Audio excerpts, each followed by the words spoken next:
Hello అండి, అందరికీ hi. ఈరోజు వచ్చేసి పన్నీర్ బిర్యానీ అయితే చేస్తున్నానండి. సో అర్జున్కి పన్నీర్ బిర్యానీ అంటే చాలా ఇష్టం. వాడి కోసం అనేసి పన్నీర్ బిర్యానీ చేస్తున్నాను. ఫస్ట్ పన్నీర్ని తీసుకొని ఇలా పెద్ద పెద్ద పీసెస్గా కట్ చేసుకొని బౌల్ పెట్టుకొని ఫస్ట్ ఆయిల్ వేసుకొని బౌల్లో పన్నీర్ మొత్తాన్ని ఫ్రై చేసుకోవాలి. ఒక 5 minutes అలా పన్నీర్ లో ఫ్లేమ్లో పెట్టేసుకొని ఫ్రై చేసుకోవాలి.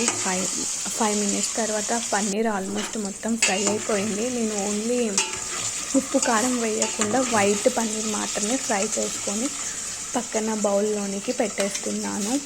ఇంకా ఆల్మోస్ట్ పన్నీర్ మొత్తం ఫ్రై అయిపోయింది, తీసి ప్లేట్లో పెట్టేశాను. సో అందులోనే ఆనియన్స్ వేసుకొని ఆనియన్స్ మొత్తాన్ని ఫ్రై చేసేసుకోవాలి.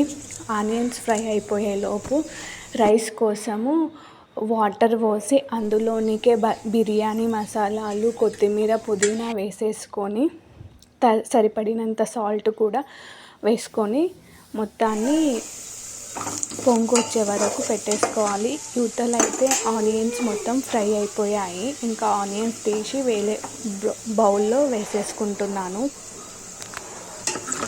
ఆనియన్స్ మొత్తం ఫ్రై అయిపోయాయి కదండి, బౌల్లో వేసేసుకొని పక్కన పెట్టేసుకున్నాను. సో యువతల పొంగు వచ్చేసింది. పొంగు రావడానికి ఇంకొక 5 minutes అలా టైం పడుతుంది.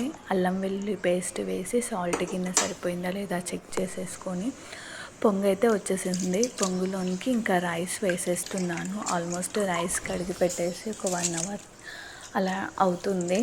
రైస్ 1 hour అలా నానబెట్టేస్తే రైస్ కూడా టేస్ట్ చాలా బాగుంటుంది. సో రైస్ మొత్తం అందులోనికి వేసేసి ఇంకా రైస్ ఉడకబెట్టేసుకోవాలి. సో రైస్ అవతల ఉడుకుతుంది, ఇవతల ఇదే ఆనియన్స్లో పన్నీర్ వేసేసుకొని అందులోనికి సరిపడినంత పెరుగు,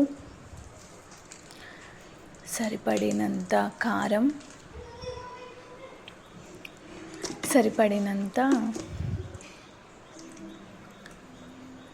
ధనియా పౌడర్ వేసేసుకొని మొత్తాన్ని కలుపుకోవాలి. సో సరిపడినంత పసుపు, సరిపడినంత గరం మసాలా, సరిపడినంత ధనియా పౌడర్, సరిపడినంత ఉప్పు గిన్నె వేసేసుకొని టేస్ట్కి సరిపోయిందా లేదా అన్నీ చెక్ చేసేసుకొని పన్నీర్ మొత్తాన్ని ఇలా మిక్స్ చేసేసుకోవాలి. సో ఫ్రైడ్ ఆనియన్స్, కొత్తిమీర, పుదీనా కూడా వేసేసుకోవాలి. సో ఆల్మోస్ట్గా ఇది మొత్తం గ్రేవీ మొత్తం రెడీ అయిపోయింది బిర్యానీలోనికి. సో రైస్ మొత్తం ఉడుకుతుంది. సో ఈ రైస్లోని వాటర్ కొన్ని మనకు మాడకుండా ఉండడానికి వాటర్ కొన్ని నేను లైట్గా యాడ్ చేస్తున్నాను.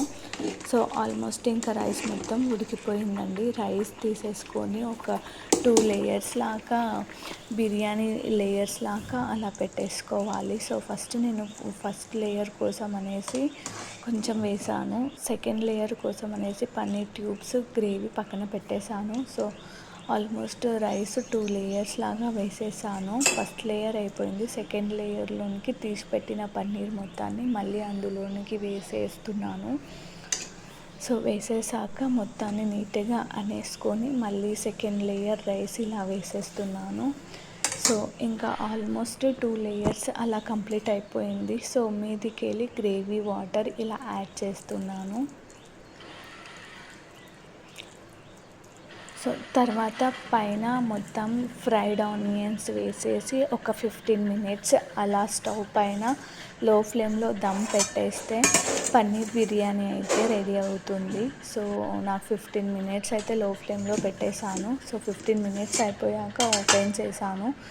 సో పన్నీర్ బిర్యానీ అయితే రెడీ అయిపోయింది. టేస్ట్ చాలా బాగుంది, మీరు కూడా ట్రై చేయండి. చూసారా, టేస్ట్ అయితే చాలా బాగా కుదిరింది నాకు పన్నీర్ రైస్.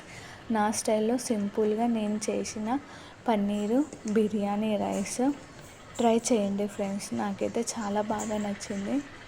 Same process